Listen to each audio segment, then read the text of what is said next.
അപ്പോൾ ഞാൻ മരിച്ചു പോകുമെന്നുള്ളൊരവസ്ഥ വരെ ഏകദേശമൊക്കെ എത്തിയൊരവസ്ഥയായിരുന്നു. അപ്പോൾ സ്വാഭാവികമായിട്ട് എതിർകക്ഷികൾ സന്തോഷിക്കും. പിന്നെ സാക്ഷി മരിച്ചു പോയാൽ കേസ് ചിലപ്പോൾ ഒരു പക്ഷേ വേറെ ഗതിയിലോട്ട് പോകാം, വേറൊരു ഗതിയിലോട്ട് പോയേക്കാം. പക്ഷേ ദിലീപ് ഇന്ന കാര്യങ്ങൾ ചെയ്തിട്ടുണ്ട്, അതെനിക്കറിയാം. അറിയാമെന്നുള്ള കാര്യങ്ങൾ ഞാൻ കോടതിയിൽ പറഞ്ഞിട്ടുണ്ട്, എൻ്റെ പരാതിയിൽ പറഞ്ഞിട്ടുണ്ട്, ഞാൻ പൊതുജനങ്ങളുടെ മുമ്പ് പറഞ്ഞിട്ടുണ്ട്. അതുകൊണ്ട് കുറ്റകൃത്യത്തിൽ പുള്ളിക്ക് പങ്കുണ്ടോ ഇല്ലോ എന്നുള്ളതിനെക്കുറിച്ചൊന്നും എനിക്കറിയില്ല. മറ്റു കാര്യങ്ങൾ ഞാൻ എന്തൊക്കെയാണ് പറഞ്ഞതെന്ന് കോടതിയിലുണ്ട്. എൻ്റെ ഇഷ്ടപ്രകാരമല്ല ഡേറ്റ് ഫിക്സ് ചെയ്തിട്ടുള്ളത്. അത് ബഹുമാനപ്പെട്ട കോടതി തന്ന സമയത്ത് ഞാൻ പോയി.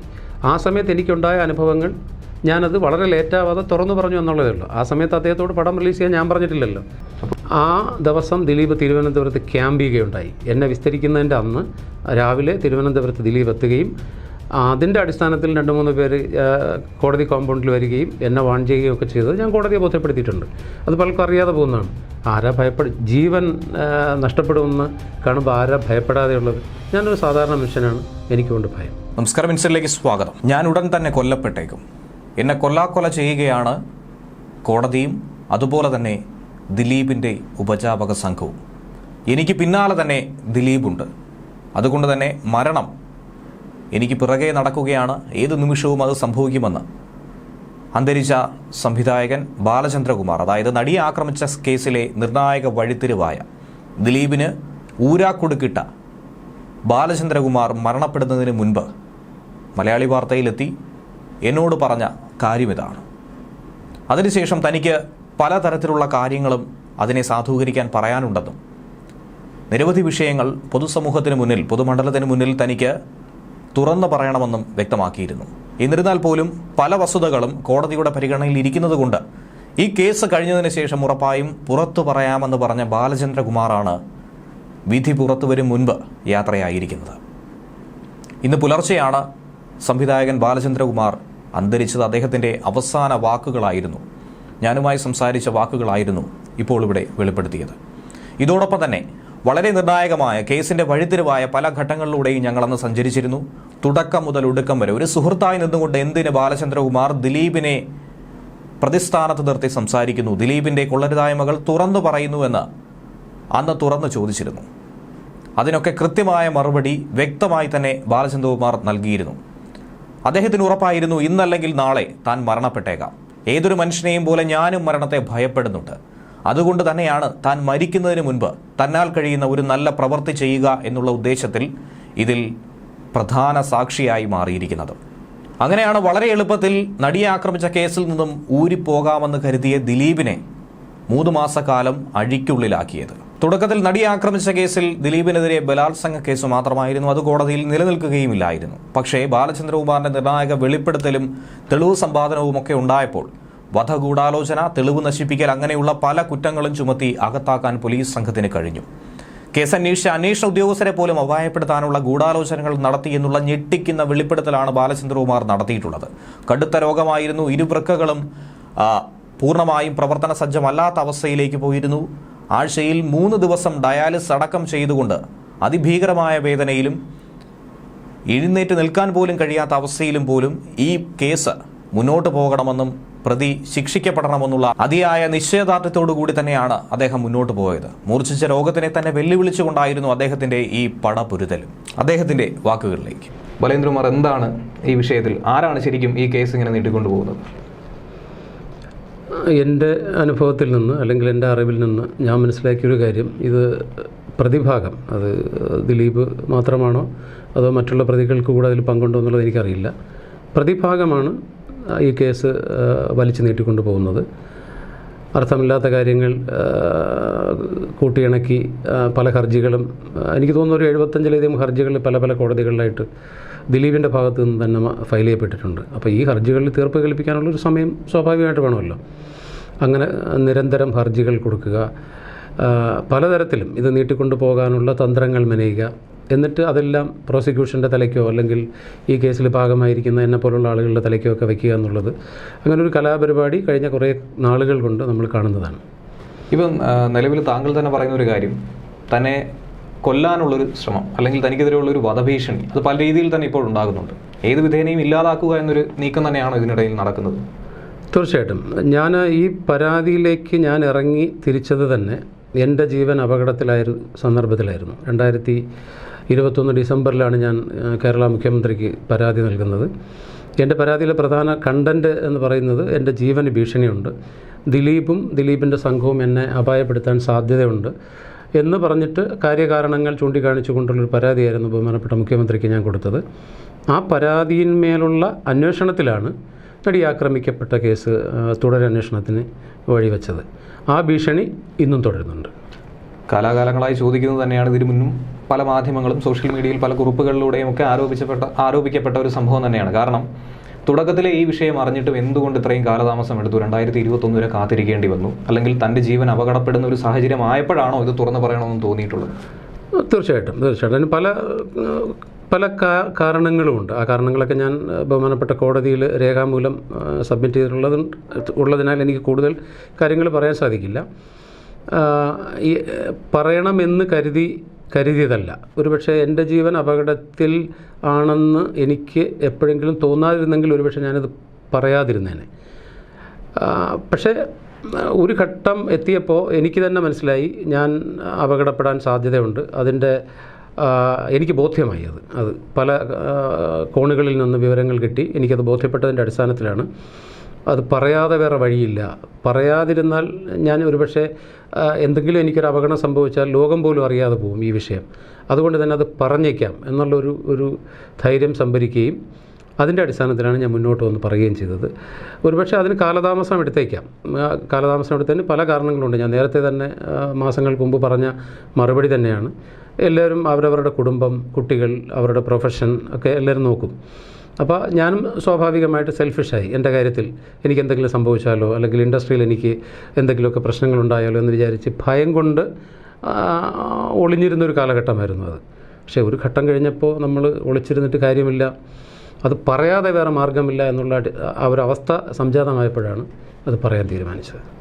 ഇപ്പോൾ നിലവിൽ കഴിഞ്ഞ ദിവസം ഉണ്ടായ പരാമർശം അത് തന്നെയാണ് അദ്ദേഹത്തെ ഏറ്റവും അധികം സംശയത്തിൻ്റെ മുൾമുനയിൽ ഈ സാഹചര്യത്തിൽ നിർത്തുന്നത്. കാരണം കേസുമായി ഏത് അറ്റം വരെയും പോകുമെന്നൊരു പ്രസ്താവന ഇടയ്ക്ക് ദിലീപുമായി ബന്ധപ്പെട്ട വൃത്തങ്ങൾ സൂചിപ്പിച്ചിരുന്നു.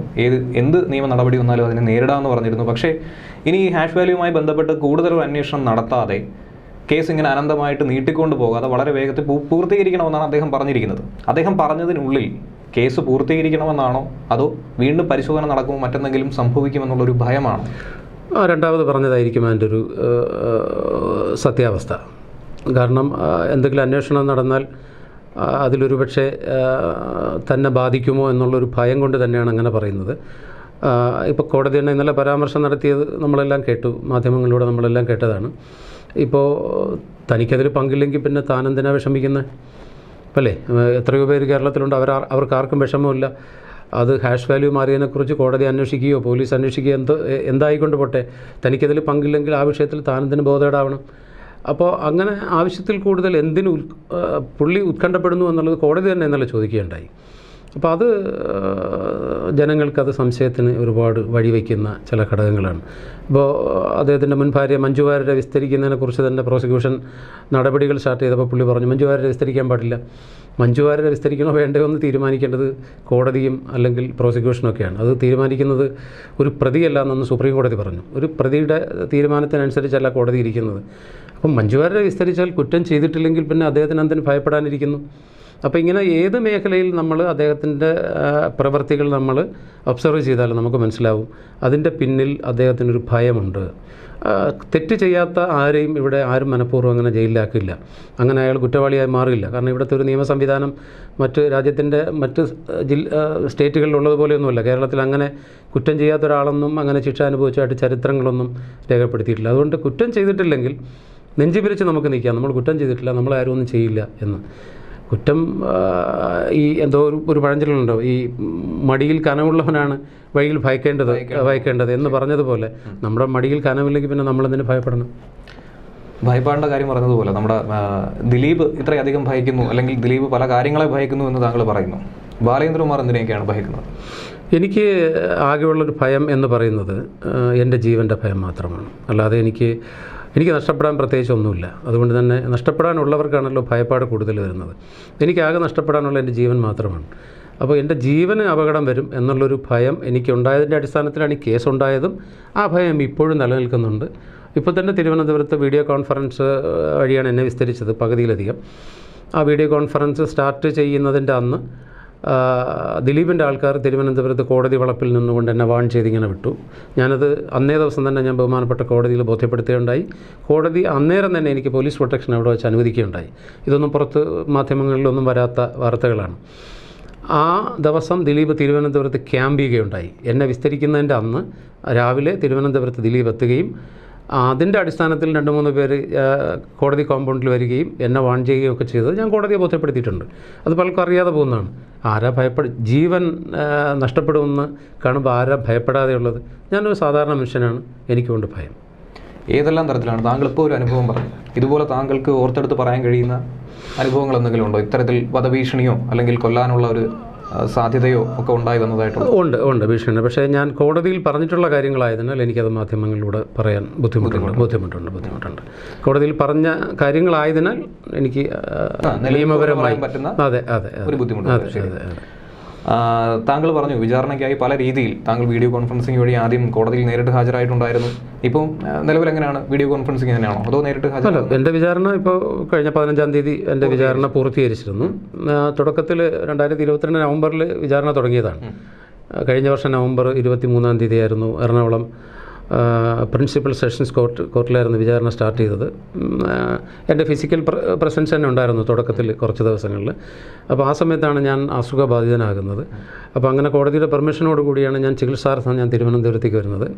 പക്ഷേ അൺഫോർച്ചുനേറ്റ്ലി അൺഎക്സ്പെക്റ്റഡായിട്ട് വളരെ സീരിയസ് ആയിട്ടുള്ളൊരു അസുഖത്തിലോട്ടാണ് പോയത്. 2 സർജറികൾ മീറ്റ് ചെയ്തു. അത് കഴിഞ്ഞ് കിഡ്നി ഫെയിലുവറായി, 2 കിഡ്നികളും ഫെയിലുവറായി. അപ്പോൾ അതിൻ്റെ ട്രീറ്റ്മെൻറ്റിലിരിക്കുന്ന സമയത്ത് വിചാരണ നടപടികൾ നിന്നു. അപ്പോൾ ഡയാലിസിസ് ചെയ്യുമല്ലേ? അതെ, നിലവിൽ ആഴ്ചയിൽ 2 ആയിരുന്നത് 3 ഡയാലിസിസിലോട്ട് പോയിക്കൊണ്ടിരിക്കുകയാണ് ഇപ്പോൾ. അപ്പോൾ അങ്ങനെ ആ സമയത്ത് അങ്ങനെ ട്രീറ്റ്മെൻറ്റുമായിട്ട് ബന്ധപ്പെട്ട് നിൽക്കുന്ന സമയത്ത് ഇനി എങ്ങനെ വിചാരണ മുന്നോട്ട് പോകുമെന്നുള്ളൊരു കൺഫ്യൂഷൻ ഉണ്ടായിരുന്നു. അപ്പോൾ ഞാൻ മരിച്ചു പോകുമെന്നുള്ളൊരവസ്ഥ വരെ ഏകദേശമൊക്കെ എത്തിയൊരവസ്ഥയായിരുന്നു. അപ്പോൾ സ്വാഭാവികമായിട്ട് എതിർകക്ഷികൾ സന്തോഷിക്കും. പിന്നെ സാക്ഷി മരിച്ചു പോയാൽ കേസ് ചിലപ്പോൾ ഒരു പക്ഷേ വേറെ ഗതിയിലോട്ട് പോകാം, വേറൊരു ഗതിയിലോട്ട് പോയേക്കാം. അപ്പോൾ അങ്ങനെ ഇരിക്കുന്ന സമയത്താണ് എനിക്ക് ആദ്യം കഴുത്തിലൂടെയായിരുന്നു ഡയാലിസിസ് നടന്നുകൊണ്ടിരുന്നത്. അപ്പോൾ ഒരു 3 മാസത്തേക്ക് ഒരു കാരണവശാലും ശരി ട്രാവലിംഗ് അനുവദിക്കില്ല എന്ന് ഡോക്ടേഴ്സ് പറഞ്ഞു. പിന്നെ ആൾക്കൂട്ടത്തിൽ പോകാൻ പാടില്ല, പൊടിപടലങ്ങൾ ഉള്ള സ്ഥലങ്ങളിൽ പോകാൻ പാടില്ല.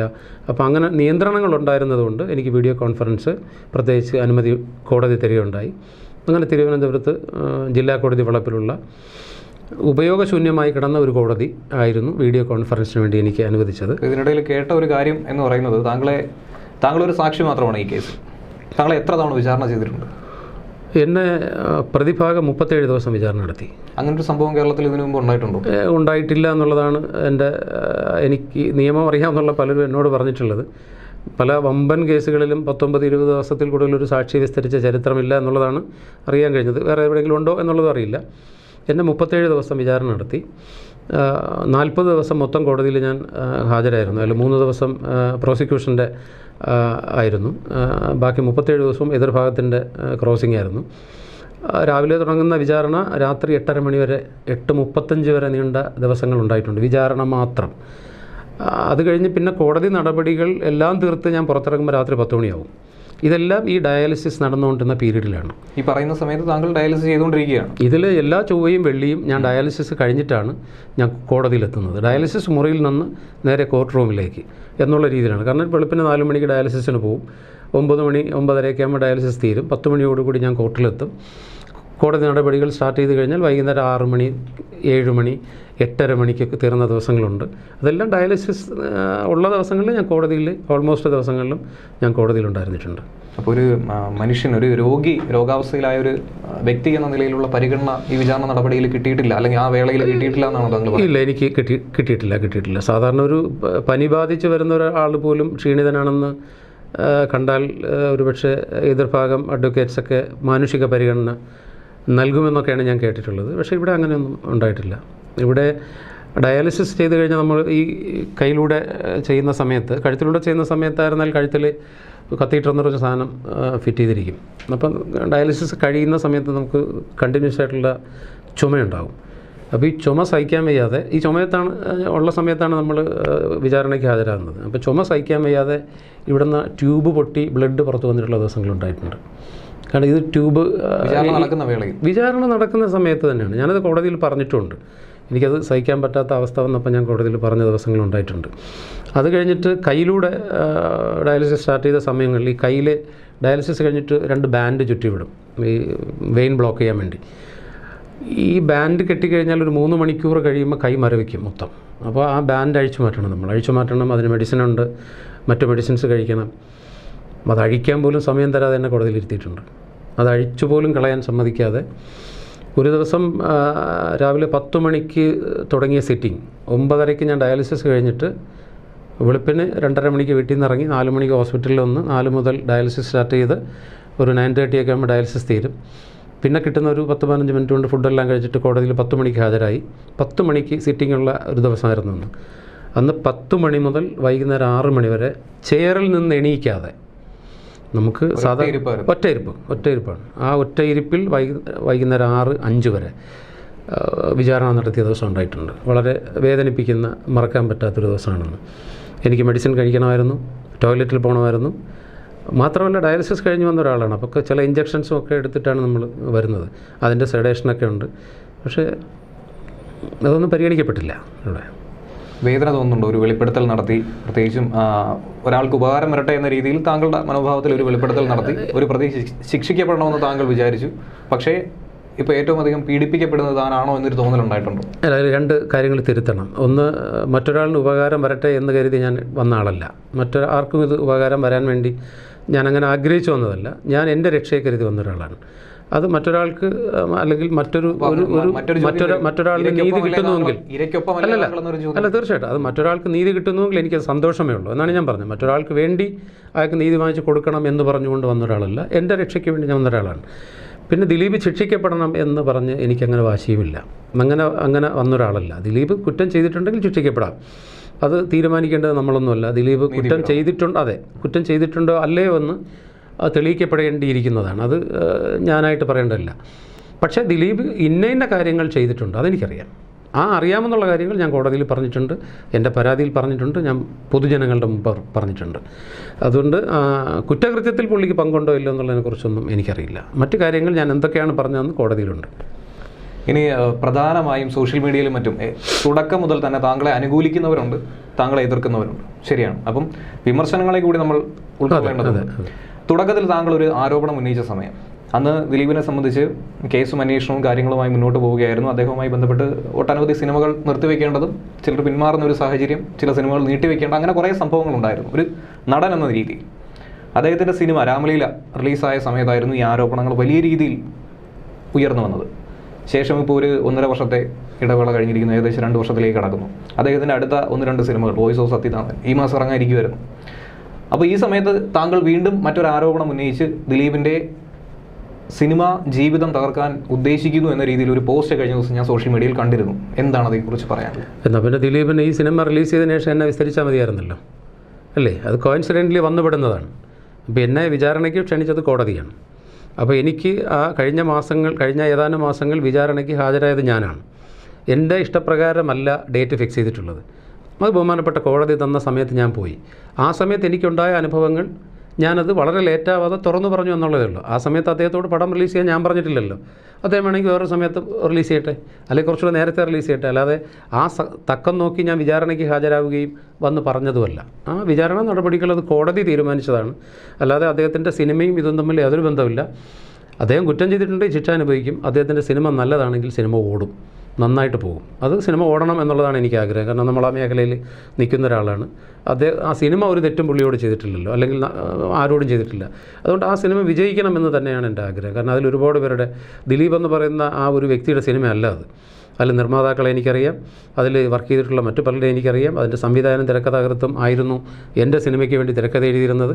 അപ്പോൾ അങ്ങനെയുള്ള ഒരുപാട് സൗഹൃദങ്ങൾ, ഒരുപാട് സുഹൃത്തുക്കൾ ചേർന്നെടുത്തൊരു സിനിമയാണ്. അതൊരു ദിലീപിൻ്റെ സിനിമയെന്ന് പറയുന്നതിനേക്കാളേറെ ഒരു കൂട്ടം കലാകാരന്മാരുടെ സിനിമയാണ്. ആ സിനിമ നന്നായിട്ട് ഓടണം. ആ സിനിമയും അതിൻ്റെ റിലീസുമായിട്ട് ബന്ധപ്പെട്ട് എൻ്റെ ഈ വെളിപ്പെടുത്തലുകളോ അല്ലെങ്കിൽ എൻ്റെ ഈ വിഷമതകൾ ഞാനിപ്പോൾ പുറത്ത് പറയുന്നതോ ഏതൊരു ബന്ധവും, കേരളത്ത് വായിക്കേണ്ട ഒരു കാര്യമില്ല. ഏതൊരു ബന്ധവുമില്ല. നല്ല സിനിമയാണെങ്കിൽ ആ സിനിമ ഓടിയിരിക്കും. അതുകൊണ്ടാണല്ലോ രാമലീല എന്ന സിനിമ അദ്ദേഹം ജയിലിൽ കിടന്ന സമയത്ത് ഓടിയത്. എന്തുകൊണ്ട് ഓടാതിരുന്നു? അങ്ങനെയൊന്നുമില്ലല്ലോ. നല്ല സിനിമയാണ് അത്. പുള്ളി ജയിലിൽ കിടന്നപ്പോഴും ആ സിനിമ സൂപ്പർ ഹിറ്റല്ലേ. അപ്പോൾ അതുകൊണ്ട് സിനിമയും ഇതും തമ്മിൽ ആരും ക്ലബ് ചെയ്യേണ്ട, കൂട്ടിക്കഴിക്കേണ്ട ഒരു കാര്യമില്ല. അപ്പോൾ വിചാരണ നടപടികൾ താങ്കളുടെ ഭാഗത്തു നിന്നുള്ളത് കോടതി പൂർത്തീകരിച്ചിട്ടുണ്ട്. അപ്പോൾ ഇനി ബാക്കി നിൽക്കുന്ന കാര്യങ്ങൾ എന്തൊക്കെയാണ്? അല്ല, ബാക്കി നിൽക്കുന്ന കാര്യങ്ങളെക്കുറിച്ച് എൻ്റെ അറിവിൽപ്പെട്ട കാര്യങ്ങളാണ്. ഇനിയിപ്പോൾ ദിലീപിൻ്റെ അനുജനെ വിസ്തരിക്കുന്നു എന്നുള്ളതാണ് എനിക്കറിയാൻ കഴിഞ്ഞത്. ഏതൊക്കെ ഉദ്യോഗസ്ഥരെ വിസ്തരിക്കാനുണ്ട്. അന്വേഷണ ഉദ്യോഗസ്ഥനെ, അത് പ്രധാനപ്പെട്ടൊരു വിസ്തരിക്കപ്പെടേണ്ട ഒരു വ്യക്തിയാണ്. അദ്ദേഹത്തിൻ്റെ വിസ്താരം ബാക്കി കിടപ്പുണ്ട്. അപ്പോൾ ഈ കേസിൽ ഇനിയും നടപടികൾ ഒരുപാട് തീരാനുണ്ട്. അതിൻ്റെയൊക്കെ ശേഷമായിരിക്കും ഇതിൻ്റെ ഒരു അന്തിമവിധി വരുന്നത്. ഭാഗ്യമുണ്ടെങ്കിൽ ഞാൻ ജീവിച്ചിരിക്കും ഇതൊക്കെ കാണാൻ വേണ്ടി. അപ്പോൾ ആ ദിവസത്തിന് വേണ്ടിയുള്ളൊരു കാത്തിരിപ്പാണ്. കാരണം സത്യം ജയിക്കുമെന്നുള്ള എനിക്ക് പ്രതീക്ഷയുണ്ട്. 100% ഞാൻ വിശ്വസിക്കുന്നുണ്ട് ഈ കേസിൽ പ്രതി ചേർക്കപ്പെട്ട എല്ലാവരും ശിക്ഷിക്കപ്പെടുമെന്ന്. ഒരു വ്യക്തി എന്നുള്ള നിലയ്ക്കും ഈ കേസ് കുറച്ചുകൂടെ അടുത്തറിയാമെന്നുള്ള വ്യക്തി എന്നുള്ള നിലയ്ക്ക് ഞാൻ പറയുന്നു, ഇതിലെ എല്ലാ പ്രതികളും ശിക്ഷിക്കപ്പെടും. അല്ലെങ്കിൽ നിങ്ങൾ നോക്കിക്കോ. അപ്പോൾ എന്തായിരുന്നാലും ഈ കേസിൻ്റെ ഒരു അന്തിമ ഭാഗത്തേക്ക് കടക്കുന്ന ഒരു സാഹചര്യം തന്നെയാണ് ഈ വർഷം എന്ന് പറയുന്നത്. ഏവരും പ്രതീക്ഷിക്കുന്ന പോലെ തന്നെ ഈ വർഷം കൊണ്ട് തന്നെ ഈ കേസ് അവസാനിക്കണമെന്ന് തന്നെയാണ്, ഇതിലൊരു ഒടുക്കം കണ്ടെത്തണമെന്ന് തന്നെയാണ് ആഗ്രഹിക്കുന്നത്. പ്രതികളൊക്കെ തന്നെ ശിക്ഷിക്കപ്പെടണമെന്നൊരാവശ്യം തന്നെയാണ് ന്യായമായും ഒരു സാധാരണക്കാരൻ എന്ന നിലയിൽ നമുക്കും പറയാം. തീർച്ചയായിട്ടും. അപ്പോൾ നന്ദി ശ്രീ. Thank you.